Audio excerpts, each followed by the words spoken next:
So today we're going to talk about what if the universe is just a computer simulation? How would we know? What sort of things might we expect to see? Could we ever tell? Could we ever be able to work out that we're, living in part of a simulation, or we're just bits of information?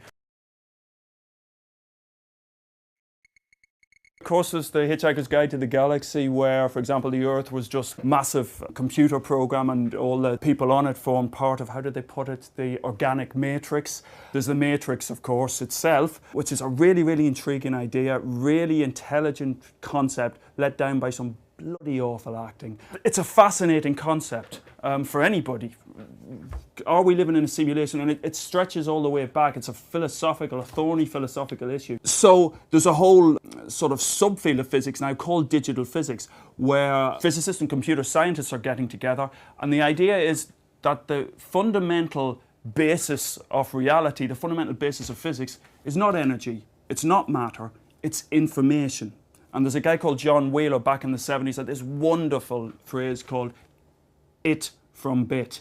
The most fundamental aspect of our reality is information. This is Physics World back in just last year, modeling our universe as a giant computer. And the idea here is that instead of having what's called continuous functions, instead of being able to basically pick any particular point in space, no matter how small, down to the smallest infinitesimal, there's a quantization. Space is divided up into chunks, or space is divided into a grid.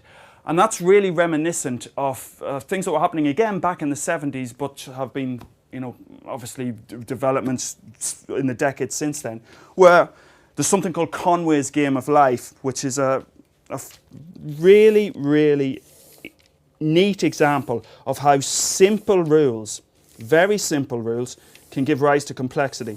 And what you do is you set up a grid. It could be in 3 dimensions, but generally in Conway's game of life we consider 2 dimensions. And what you do is something really, really simple rules. Right, what we're going to do is we're going to populate this grid. So we have squares, which are like little animals. And that one, and that one. And now really simple rules. What you basically say is you start off your system.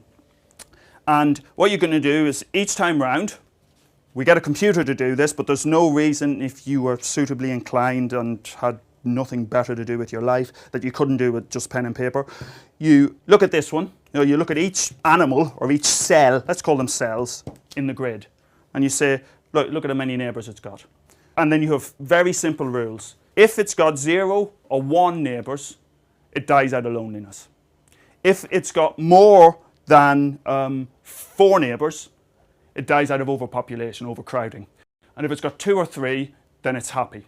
So those are one set of rules if it's occupied. If it's not occupied, if it doesn't have a cell in it, then what happens is that if it's got 3 neighbours, so here for example, then what will happen is this one will become live. If you do this, I'll show you on the screen. This is, obviously it's going to take a long time if we were to do that with pen and paper. John Conway's Game of Life by a guy called, Edwin Martin. So what you do is, let's take a really simple one like that. And what we're going to do is we're going to apply those rules. And watch what happens. You might think, oh, this is going to be fairly boring. But so you get something which is called a glider, just due to the way those rules work. Okay, so in this case, once it reaches the edge of the grid, things effectively stop. So let's do this one, and let's see what happens now. Wow. Remember how basic those rules are? My daughters are 7 and 9. My son's actually 4. I could explain those rules to him. And see what you got there? This case, it reaches a steady state, a boring steady state. But before, let's run that again. You see all that complexity? Just from very basic rules. Stop it again, and then, or we can do something completely random. Let's clear it. Edwin's provided the facility to do neat things like this. That's a very wonky face. And then we run this. Same rules, and what you see is the population. So this is, I hope you can see why it's called Game of Life now. And in the 70s, this was paradise for geeks. This was state-of-the-art computer graphics in the 70s. In fact, my computing started in the 80s with something called the ZX81. This is in color. This is far beyond what I was capable of back in 1981. So this would have been heaven for me. But notice, so in this case, this one just keeps flicking around, and it will do that for infinity. But what's remarkable here is unbelievably simple rules on a grid, on this type of grid, give rise to this type of complexity. And what's the important thing here? Well, it's the information. It's the fact that this animal, or this, whatever you want to call it, cell at this position is affected by, it's influenced by its neighbours. And it's those interactions and how that information is exchanged that gives rise to this level of complexity. And physicists, in all seriousness, not all physicists, I will certainly admit that there's a large number who would seriously doubt this and would argue that actually at the most fundamental level, space-time, reality amongst us, around us, is not a grid like this. It is not quantized. But computer scientists, physicists, a large number of those are arguing, well, actually, no, it may well be like this. And then it becomes very, very interesting indeed as to how these rules play out. So what this has got to do with you and me and atoms and galaxies is that the important thing here is if the system depends just solely on, well, whether is this grid occupied or not, is that a 1 or a 0? Is that a bit or is it not a bit? Then do we treat particle interactions like that? Digital physics is reasonably well developed. It has its proponents, it has its opponents, but the idea that space-time might be quantized. What are the zeros and ones? What's the equivalent? Like, are you talking about like atoms are the bits, or is it more fundamental? It's the fundamental particles. It's the idea that right at the very limit of very smallest thing you can imagine, like the Planck length, at that level, we're saying that space is quantized. You know, these are ones and zeros. If it's occupied, it's a 1. If it's not occupied, it's a 0. And what's the equivalent of occupied and unoccupied at the quantum level in that? So the presence, for example, the presence of a particle, the absence of a particle. What's slightly more left of field and slightly more off the wall, but nonetheless interesting, is could we be actually the result of a computer simulation by some super hyperdimensional or whatever set of aliens? Or indeed, future generations. Could we be living in future? And there's a guy called Nick Bostrom at Oxford at the Future of Humanity Institute in Oxford who's proposed something called the simulation argument, who argues this. You've got 3 options. First of all, one is that we go extinct. We don't reach, so at some point we blow ourselves up or global warming comes along and we wipe ourselves out. Relatively boring, steady state. Second one is that, well, okay, we get lots and lots of technology, but we just sort of lose interest in, for example, trying to run simulations, larger and larger and larger simulations. But the third one, and the third one's the most interesting one, is, well, we develop better and better technology, and what that technology allows us to do is run better and better simulations up to the point where we can simulate an entire universe.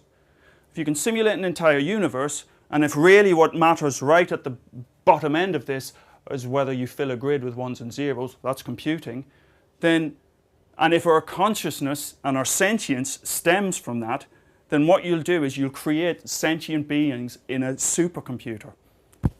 Us. And the argument is that if you do have that type of technological capability, or Bostrom's argument is that it's exceedingly likely, if we do progress to that point, that we are in a simulation. This is not reality. This is a simulated reality. And you can think of layers upon layers upon layers of simulations. And how would we ever know? Picture this. You wake up one morning and you feel a little bit sick. No particular symptoms, just not 100%. And so you go to the doctor, and she also doesn't know what's going on with you, so she suggests they run a battery of tests.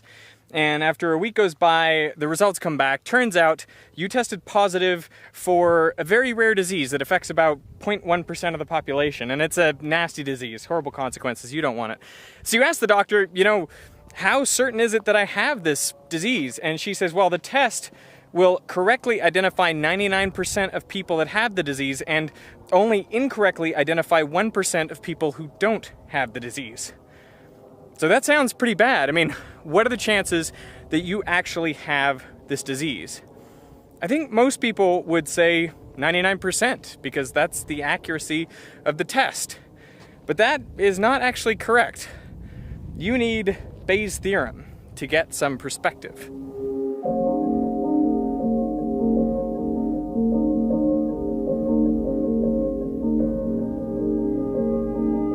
Bayes' theorem can give you the probability that some hypothesis, say that you actually have the disease, is true given an event, that you tested positive for the disease. To calculate this, you need to take the prior probability the hypothesis was true, that is, how likely you thought it was that you had this disease before you got the test results, and multiply it by the probability of the event given the hypothesis is true. That is, the probability that you would test positive if you had the disease. And then divide that by the total probability of the event occurring, that is, testing positive. This term is a combination of your probability of having the disease and correctly testing positive, plus your probability of not having the disease and being falsely identified.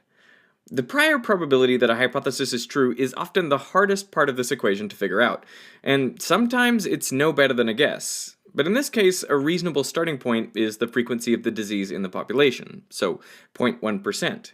And if you plug in the rest of the numbers, you find that you have a 9% chance of actually having the disease after testing positive. Which is incredibly low if you think about it. Now, this isn't some sort of crazy magic. It's actually common sense applied to mathematics. Just think about a sample size of 1,000 people. Now, one person out of that 1,000 is likely to actually have the disease, and the test would likely identify them correctly as having the disease. But out of the 999 other people, 1% or 10 people would falsely be identified as having the disease. So if you're one of those people who has a positive test result, and everyone's just selected at random, well, you're actually part of a group of 11 where only one person has the disease. So your chances of actually having it are 1 in 11, 9%. It just makes sense. When Bayes first came up with this theorem, he didn't actually think it was revolutionary. He didn't even think it was worthy of publication. He didn't submit it to the Royal Society, of which he was a member. And in fact, it was discovered in his papers after he died, and he had abandoned it for more than a decade. His relatives asked his friend, Richard Price, to dig through his papers and see if there was anything worth publishing in there, and that's where Price discovered what we now know as the origins of Bayes' theorem. Bayes originally considered a thought experiment, where he was sitting with his back to a perfectly flat, perfectly square table, and then he would ask an assistant to throw a ball onto the table. Now, this ball could obviously land and end up anywhere on the table, and he wanted to figure out where it was. So what he'd ask his assistant to do was throw on another ball and then tell him if it landed to the left or to the right or in front, behind of the first ball. And he would note that down and then ask for more and more balls to be thrown on the table. What he realized was that through this method, he could keep updating his idea of where the first ball was. Now, of course, he would never be completely certain, but with each new piece of evidence, he would get more and more accurate. And that's how Bayes saw the world. It wasn't that he thought the world was not determined, that reality didn't quite exist, but it was that we couldn't know it perfectly, and all we could hope to do was update our understanding as more and more evidence became available. When Richard Price introduced Bayes' theorem, he made an analogy to a man coming out of a cave. Maybe he'd lived his whole life in there, and he saw the sun rise for the first time, and kind of thought to himself, is this a one-off? Is this a quirk? Or does the sun always do this? And then every day after that, as the sun rose again, he could get a little bit more confident that, well, that was the way the world works. So Bayes' theorem wasn't really a formula intended to be used just once. It was intended to be used multiple times, each time gaining new evidence and updating your probability that something is true. So if we go back to the first example, when you tested positive for a disease, what would happen if you went to another doctor, get a second opinion, and get that test run again, but let's say by a different lab, just to be sure that those tests are independent? And let's say that test also comes back as positive.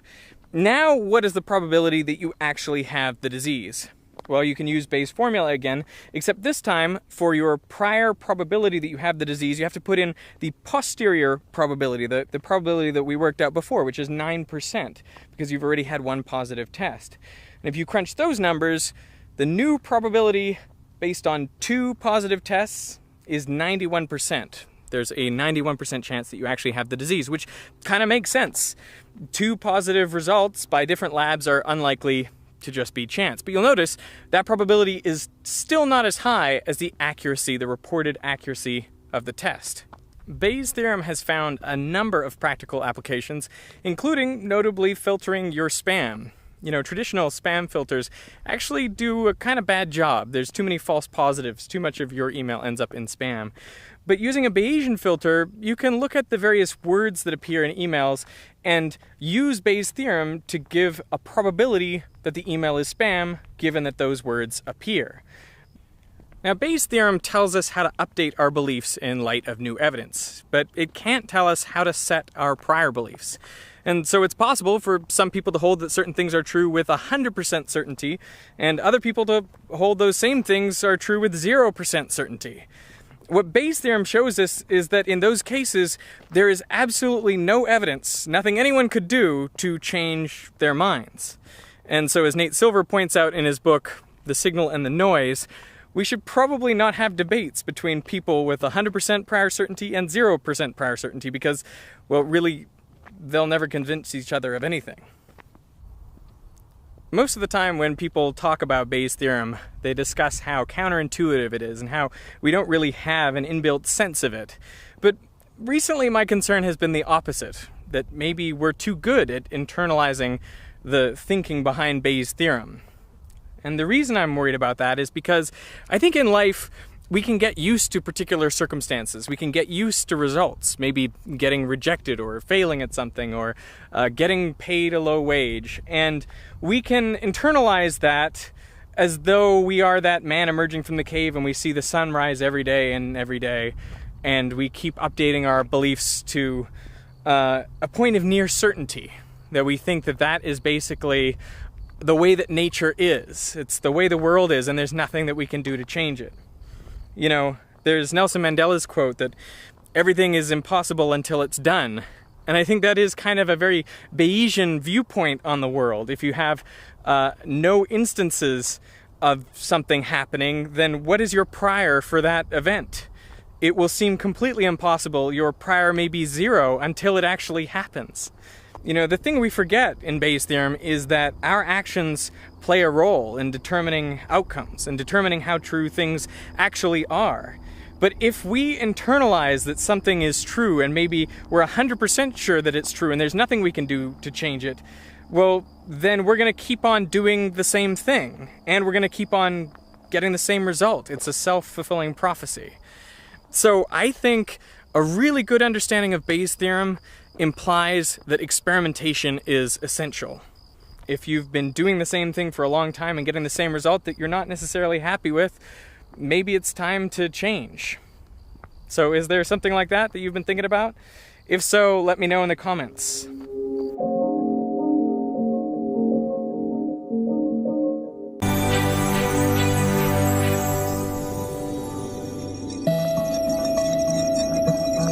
Back in the 1970s, an unexpected breakthrough was made by a mathematician named JON Conway, here in Cambridge.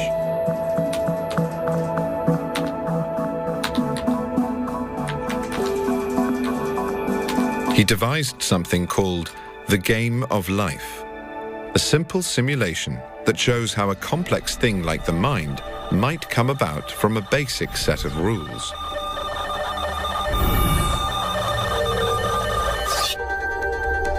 The simulation consists of a grid, a bit like a chessboard, extending infinitely in all directions. Each square of the grid can either be lit up, which he called alive, or dark, which he called dead.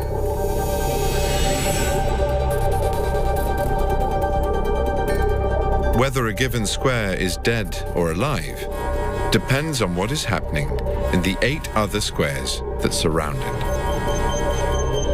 For example, if a living square like this one has no living squares nearby, the rules say it will die of loneliness.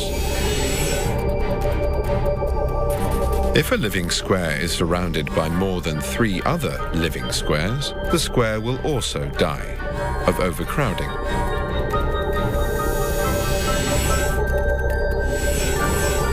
But if a dead square is surrounded by 3 living squares, it becomes lit, or is born. Once you set an initial state of living squares and let the simulation run, these simple laws determine what happens in the future. The results are surprising.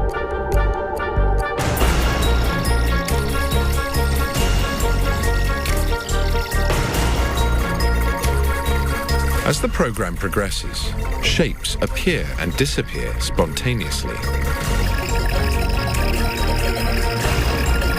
Collections of shapes move across the grid, bouncing off one another. There are whole kinds of objects, species, that interact. Some can even reproduce, just as life does in the real world.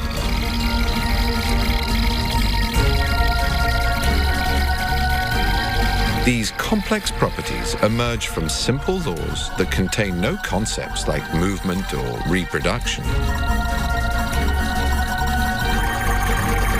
It's possible to imagine that something like the game of life, with only a few basic laws, might produce highly complex features. Perhaps even intelligence. It might take a grid with many billions of squares, but that's not surprising. We have many hundreds of billions of cells in our brains.